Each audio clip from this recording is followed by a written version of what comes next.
Halo teman-teman, perkenalkan nama saya Filemon Bibi Jumat. Saya berasal dari kelas 12F. Di sini, saya akan membahas tentang masa jabatan Presiden B.J. Habibie. Segmen pertama, apa ciri khas periode pemerintahan? Apa ciri khas periode pemerintahan B.J. Habibie? Pemerintahan B.J. Habibie ditandai dengan liberalisasi politik yang sangat cepat. Beliau membuka kebebasan pers, membebaskan tahanan politik, dan mengurangi distribusi abrit. Periode ini juga dikenal sebagai masa transisi demokrasi Indonesia. Yang kedua, siapa? Siapa tokoh-tokoh penting yang berperan dalam periode ini? Selain Presiden Habibie, terdapat Wiranto sebagai Panglima ABRI, Ginanjar sebagai Menko Ekuin, dan berbagai tokoh reformasi seperti Amin Rais, Megawati Soekarno Putri, dan Abdul Rahman Baik yang menjadi kekuatan politik baru. Yang ketiga, kapan? Kapan periode pemerintahan ini berlangsung?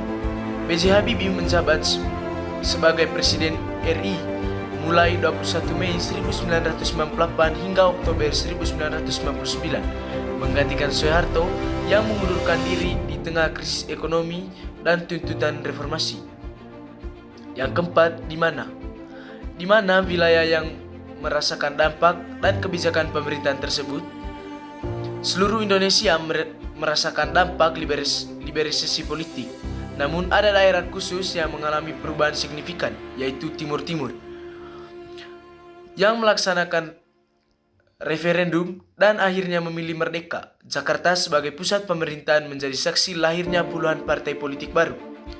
Yang kelima, mengapa? Mengapa periode pemerintahan tersebut mengeluarkan kebijakan yang krusial?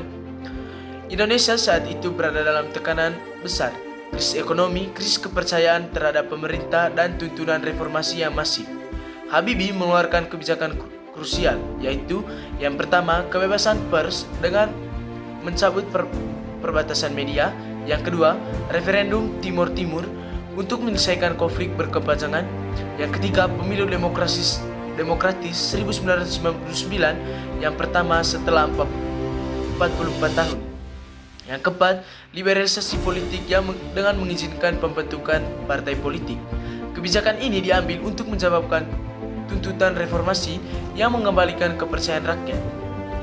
Yang keenam, bagaimana dampak yang dihasilkan dari periode pemerintahan tersebut kepada masyarakat? Yang pertama, dampak positif. Masyarakat mendapatkan kebebasan berpendapat dan berorganisasi.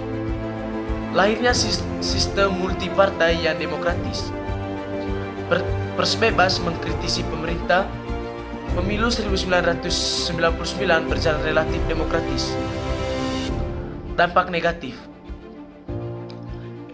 Yang pertama, euforia kebebasan kadang berlebihan menimbulkan chaos.